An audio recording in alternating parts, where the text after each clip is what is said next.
नमस्कार। आज है 5 जनवरी 2021। आज हम बात करेंगे कोरोना और वैक्सीन के बारे में। सर्वप्रथम मैं इसमें ये कहना चाहूँगा कि हमारे बीच में doctor Harshvardhan union minister of health की गाइडेंस रही, उनके लिए जितना आभार व्यक्त किया जाए उतना कम है। उन्होंने निरंतर बड़े ही सरल भाव से और उदारवादी सोच और बड़ी सोच दिखाते हुए लोगों को सरल भाषा में समझाया कि वो इससे बचाव के लिए सबसे बेहतरीन है प्रिकॉशंस, जिसमें आई 2 हाथ दूरी, mask, health hygiene, hand hygiene, साफ़ सफाई, साफ़ खाना पीना, डाइटरी डेफिशिएंसीज़ को हटाना। इसी से आदमी बच जाएगा। और रह दे के 1 या 2% लोग हैं जो कि अन्य कमियों के कारण या कोमॉर्बिडिटीज़ के कारण जो उन्होंने लंबी जो उनके लाइफस्टाइल में या हैबिट्स में कमी रही उसके कारण रहेंगे, तो बस वही रह जाएगा। इसलिए घबराने की ज़्यादा ज़रूरत नहीं है। इसमें मैं यही कहूँगा कि डॉक्टर हर्षवर्धन ने जो देश सेवा की है वो अनपैरेलल है। आज के समय में उनके योगदान को उनकी अपनी पार्टी को भी रिकॉग्नाइज़ करना चाहिए, रिवार्ड करना चाहिए। और ये मेरे लिए रहेगा कि उनकी मैनेजमेंट और एडमिनिस्ट्रेशन भी जिस प्रकार से उन्होंने इस पूरी को मैनेज किया है वो भी एक प्रशंसनीय है। उसको देखते हुए पार्टी अगर उन्हें प्रधानमंत्री भी बना दे तो वो भी कम रहेगा। इस प्रकार की सोच वाले लोग कम मिलते हैं पार्टियों में। अधिकतर लोग अपॉर्चुनिटिस्टिक होते हैं और अपॉर्चुनिटी को देखते हुए अपने निजी स्वार्थ को आगे रखते हैं। मुझे तो उनके कार्यप्रणाली में एक ऊंची सोच और उदारवादी व्यवहारिकता नज़र आई। वैश्विक स्तर पर ही कुरीतियाँ बहुत हैं। बिग फार्मा, बिग इंश्योरेंस, ये सब मिलकर एक व्यापारिक दृष्टिकोण रखती हैं और ये इनके लिए एक वैकल्प होना जिसमें सरकारी तंत्र है उसके लिए कार्य करना, बड़ी सोच के साथ, उदारवादी सोच के साथ कार्य करना और इनको एक सीमा तक ही रहने देना, एक सेकेंडरी अल्टरनेटिव की तरह ही इनको देखना, ये ही एक है। क्योंकि देश के लिए हमेशा प्राइमरी जंग जो है वो एक उदारवादी नीति और निस्वार्थ निःशुल्क सेवाएं गरीबों के लिए मूलतः जो जनमूल हमारा वही रहेगा। तो उनको बचा के रखने के लिए सरकारी सुविधाएं एक लो कॉस्ट पे ही आधार लेकर अच्छी नीति के साथ उसको सुदृढ़ करने में ही एक मुख्य धारा है। देखिए, जो अलग अलग तरह की माल प्रैक्टिसेस हैं और सुपरस्टिशंस भी हैं, बड़े हैं, हर तरह पे, हर विश्व के हर कोने में हैं। मैंने विश्व के अलग अलग कंट्रीज़ में काम किया है। यूरोप में मैं उनकी क्या बताऊं, उनमें भी कुछ सुपरस्टिशंस हैं। नंबर 13 का है, ब्रेकिंग ऑफ द ग्लास का है, मिरर का है, और भी कई सुपरस्टिशंस हैं। कैट्स के सुपरस्टिशंस हैं, वो वेस्टर्न कल्चर्स में भी हैं और वो कहीं ना कहीं हाईलाइट भी होते हैं और बहुत माल प्रैक्टिसेस भी हैं। तो उन सबको समझकर उस जाहिलता से दूर रहते हुए और अच्छी सोच के साथ, बड़ी सोच के साथ, एक लॉजिक साइंटिफिक सोच के साथ चलना, और साइंस में भी साइंस के नाम पर ही कई कुरीतियाँ आ रखी हैं, उनको पहचानना और एक मुख्य धारा देना और एक मूल मंत्र के साथ और उसको पहचानते हुए उसको बढ़ावा देना एक समझदार व्यक्ति ही कर पाएगा और देश के लिए उसी की ज़रूरत है। वैक्सीन के बारे में, वैक्सीन किस प्रकार से बनती हैं? वैक्सीन्स बनती हैं जो बताया गया है कि एंटीजेंस पे है। ये जो डिफरेंट एंटीजेंस हैं यही बीमारी के कारण होते हैं। जब ये बड़ी ही स्ट्रॉन्ग एंटीजेंस होते हैं तो बीमारी कई बार आदमी के ऊपर हावी हो जाती है।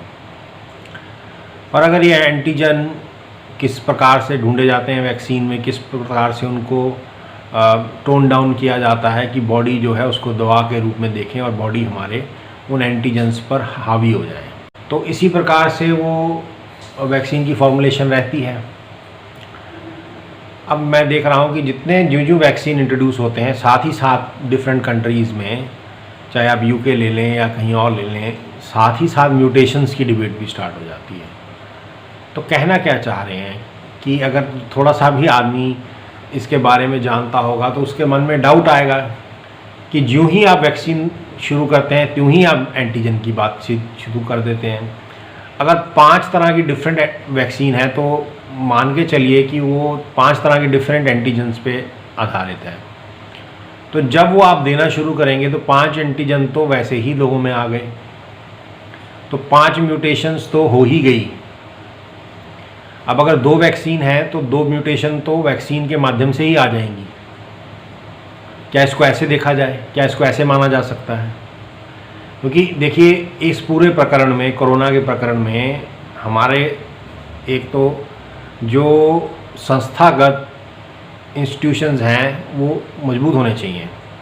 क्योंकि जो जंग लड़ी जाएगी, या जो अगर हमारे, मान लीजिए अगर ये एक हमारी एक जंग है कोरोना के खिलाफ, तो ये इसमें सबसे ज़्यादा निर्भरता रहती है सरकारी इंस्टीट्यूशंस पे, सरकारी अस्पतालों पे, और सरकारी जो है मेन मुख्य डिस्ट्रिक्ट अस्पताल या सामुदायिक सेहत केंद्र, कम्युनिटी हेल्थ सेंटर्स, तो उनमें सुविधाएं होनी चाहिए और उनको पब्लिक के साथ संवेदनशील तरीके से डील करना चाहिए। जो हमारी मेन कंसर्न है कि हम सरकारी अस्पतालों में जाते हैं तो डॉक्टर्स जो हैं वो इतने संवेदनशील नहीं रहते हैं।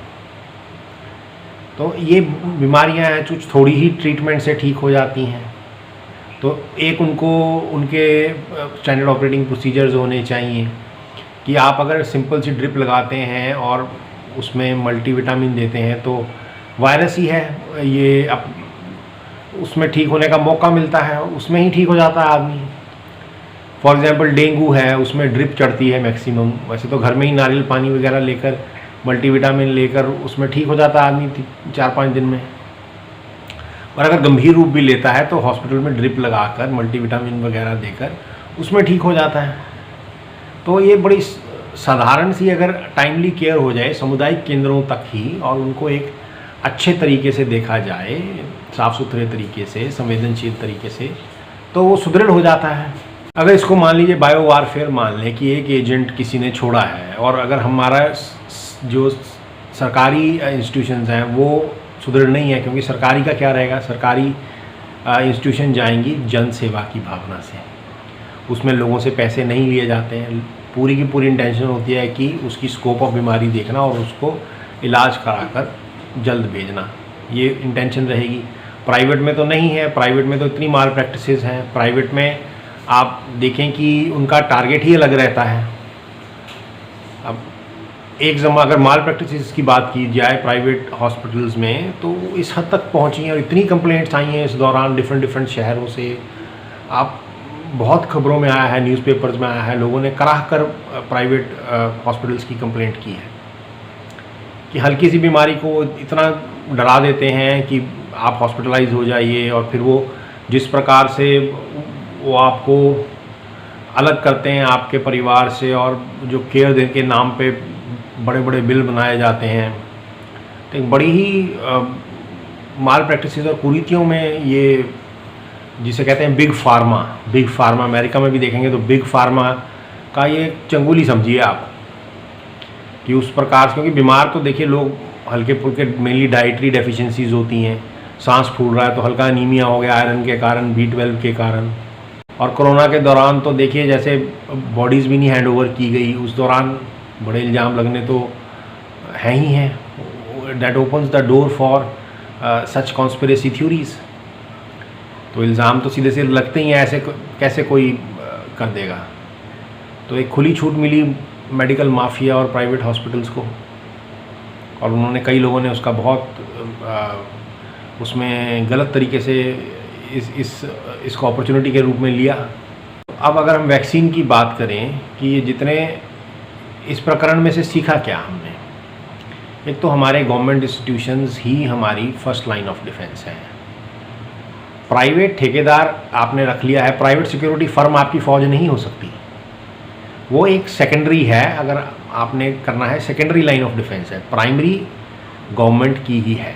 और अपने समुदाय में, समुदाय सेंटर में तालमेल बिठाना डॉक्टर्स के साथ, डिफरेंट RWAs का, ये सरकारी हॉस्पिटल में it's more than enough. Expertise है उनके पास, संसाधन होने चाहिए थोड़े, और एक सप्लाईज होनी चाहिए, उससे ज़्यादा नीयत अच्छी होनी चाहिए, उससे बहुत काम सॉल्व हो जाते हैं।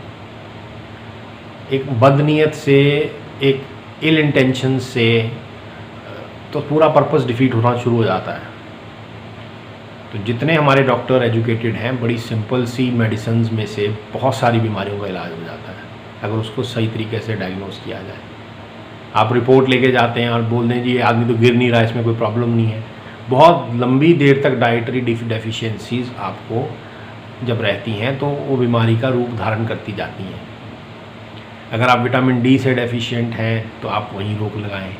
वेजिटेरियन लोग B12 की डेफिशिएंसी से ग्रस्त रहते हैं तो B12 के हिसाब से आप अपनी या तो सप्लीमेंट लें मेडिसिनल प्रॉपर, और नहीं तो आप एडजस्टमेंट्स करें डाइट में कुछ। तो उन डेफिशिएंसीज और कैल्शियम की डेफिशिएंसी है, टाइमली डेफिशिएंसीज पे काम करने से उसके आपको निवारण मिलता है और रोग जो हैं बढ़ते नहीं हैं आगे। तो हमें संस्थागत सरकारी संस्थाओं को, मेडिकल सेंटर्स को एक अच्छा एटीट्यूड लेके आना है, एक अच्छा वर्क कल्चर लेके आना है और उनको सप्लाईज देनी है।